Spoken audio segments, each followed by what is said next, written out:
Channapatna by election ಅಲ್ಲಿ ನಿಖಿಲ್ ಕುಮಾರಸ್ವಾಮಿ ಸೋಲು ಜೆಡಿಎಸ್ಗೆ ನಿಜಕ್ಕೂ ಕೂಡ ಆಘಾತವನ್ನ ತಂದಿದೆ.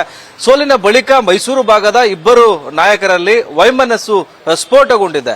ನನ್ನೊಟ್ಟಿಗೆ ಮಾತನಾಡೋದಕ್ಕೆ ಮಾಜಿ ಸಚಿವರಾದಂತಹ ಸಾರಾ ಮಹೇಶ್ ಇದ್ದಾರೆ, ಅವ್ರನ್ನ ಮಾತಾಡ್ಸೋಣ. ಸರ್, ಈಗ ಚನ್ನಪಟ್ಟಣ ಬೈ ಎಲೆಕ್ಷನ್ ಆದ್ಮೇಲೆ ಜಿಟಿ ದೇವೇಗೌಡರು ಒಂದಷ್ಟು ಮಾತುಕತೆಯನ್ನ ಮಾಡ್ತಿದ್ದಾರೆ. ನನ್ನನ್ನ ಕರೆದೇ ಇಲ್ಲ ಬೈ ಎಲೆಕ್ಷನ್ಗೆ, ಆತರ ಮಾತನಾಡ್ತಿದ್ದಾರೆ. ನಿಜಕ್ಕೂ ಕರೆದಿದ್ರಾ ಇಲ್ವಾ ಸರ್? ಸರ್, ದೇವೇಗೌಡರು ಸಾಹೇಬ್ರೆ ಅವ್ರಿಗೆ ದೂರವಾಣಿನಲ್ಲಿ ಮಾತಾಡಲಿಕ್ಕೆ ಪ್ರಯತ್ನ ಮಾಡಿದ್ದಾರೆ.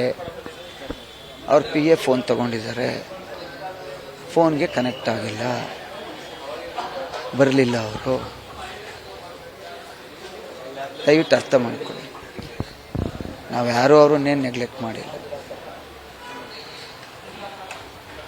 ಮಗ ಸಾಕು, ಜಿಟಿ ದೇವೇಗೌಡರು ವಯಸ್ಸಾಗಿದೆ, ಈ ಕಾರಣಕ್ಕೋಸ್ಕರ ನನ್ನ ಬಿಟ್ಬಿಟ್ಟಿದ್ದಾರೆ. ದೇವೇಗೌಡ ಸಾಹೇಬ್ರು ಯಾಕೆ ಫೋನ್ ಮಾಡ್ತಿದ್ರು ಕೇಳಿ. ಅವ್ರ PAನ ಎಷ್ಟೊತ್ತಿನಲ್ಲಿ ಎಷ್ಟೊತ್ತಿಗೆ ಯಾವ ನಂಬರಿಂದ ಮಾತಾಡಿದ್ದಾರೆ ಅಂತ ಕಾಲ್ ಲಿಸ್ಟ್ ಕೊಡ್ಲಾ? ರಿಸೀವ್ ಮಾಡಿದ್ದಾರೆ, ಮತ್ತೆ ಮಾತಾಡ್ತೀನಿ ಅಂತೇಳಿ ಮಾತಾಡಿ. ಅವ್ರಿಗೆ ಪ್ರತಿಪಕ್ಷ ಸ್ಥಾನ ತಪ್ಪೋದಿಕ್ ನೀವೇ ಕಾರಣ. ಮತ್ತೆ ಬಿ ಫಾರಂ ಕೂಡ ಸಾರಾ ಮಹೇಶೇ ಕೊಡ್ತೀನಿ ಅಂದ ಮೇಲೆ ನಂದೇನ್ ಪಾತ್ರ ಅಂತ. ಚುನಾವಣೆಯಲ್ಲಿ ನನ್ನ ಜನ ನನಗೆ ರೆಸ್ಟ್ ಕೊಟ್ಟಿದ್ದಾರೆ, ನಂದೇನು ಪಾತ್ರ ಇರ್ತದೆ? ನಾನು ಶಾಸಕನ ಆಯ್ಕೆ ಮಾಡೋಕ್ಕೆ. ಇನ್ನು ಹಾಗೆ ನೋಡಿದ್ರೆ ಅವ್ರ ಮೇಲೆ ಇಬ್ಬರು ಶಾಸಕರಿದ್ದಾರೆ, ನಮ್ದೇನು ನಡೀತದೆ?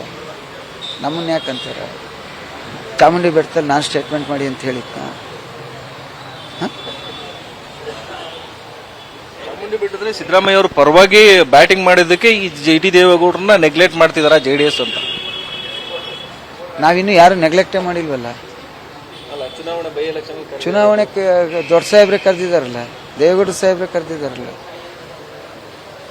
ನೆಗ್ಲೆಕ್ಟ್ ಮಾಡೋ ಪ್ರಶ್ನೆ ಇಲ್ಲಿ ಬಂತು. ಇವತ್ತು ಅವ್ರಿಗೆ ಹುಟ್ಟುಹಬ್ಬ ಇದೆ, ಒಳ್ಳೇದಾಗ್ಲಿ, ಶುಭ ಕೋರ್ತೀವಿ. ಇನ್ನು ಆಯಸ್ಸು, ಐಶ್ವರ್ಯ ಮತ್ತು ಆರೋಗ್ಯ ಮತ್ತು ಅಧಿಕಾರ ಎಲ್ಲ ಬರಲಿ ಅವ್ರಿಗೆ. ಯೋಗೇಶ್ವರ್ ಅವ್ರ ವಿಚಾರಕ್ಕೆ ಬಂದವರಾದ್ರೆ ನಿನ್ನೆ ಒಂದು ವಾಹಿನಿಂದ ಹೇಳ್ತಾರೆ, JDS ನ ಟೈಮ್ ಕೊಟ್ರೆ ನಾನು JDS ನ ಶಾಸಕರೆಲ್ಲಾನು ಕರ್ಕೊಂಡ್ ಬರ್ತೀನಿ, JDS ನ ಇಲ್ದೇ ಹೆಂಗ್ ಮಾಡ್ತೀನಿ ಅಂತ. ನೋಡಿ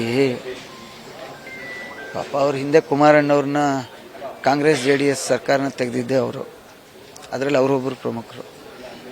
ಆ ಒಂದು ಅನುಭವದಲ್ಲಿ ಹೇಳಿದ್ದಾರೆ ಅನಿಸುತ್ತೆ. ಪ್ರಯತ್ನ ಮಾಡಿ ನೋಡೋಕ್ಕೆ ಹೇಳಿ. ಎಲ್ಲ ಒಂದೇ ಸಂದರ್ಭ ಇರಲ್ಲ. ಫಸ್ಟು ನಮ್ಮನೆ, ನಾವೊಂದು JDS ಒಂದು ಕುಟುಂಬ ಇದ್ದಂಗೆ. ನಮ್ಮ ಬಗ್ಗೆ ಮಾತಾಡೋಕ್ಕೆ ಮುಂಚೆ ನೀವು ಹೋಗಿದ್ದೀರಲ್ಲ ನಿಮ್ಮನೆ, ಕಾಂಗ್ರೆಸ್ ಮನೆ, ನಮಗೆ ಹೇಳ್ತಿದ್ರಲ್ಲ ಜೊತೆಯಲ್ಲಿ ಭಾಳ ದಿವಸ ಇರಲ್ಲ, ಅಲ್ಲೂ 35-40 ಜನ ಬೇಸರ ಆಗಿದ್ದಾರೆ ಅಂತ. ಅವ್ರು ಯಾರು? ಅವ್ರನ್ನ ಮುಖ್ಯಮಂತ್ರಿಗಳ ಗಮನಕ್ಕೆ, ಮಾನ್ಯ ಉಪಮುಖ್ಯಮಂತ್ರಿಗಳ ಗಮನಕ್ಕೆ ತಂದು ಸರಿ ಮಾಡೋ ಕೆಲಸ ಮಾಡಿ.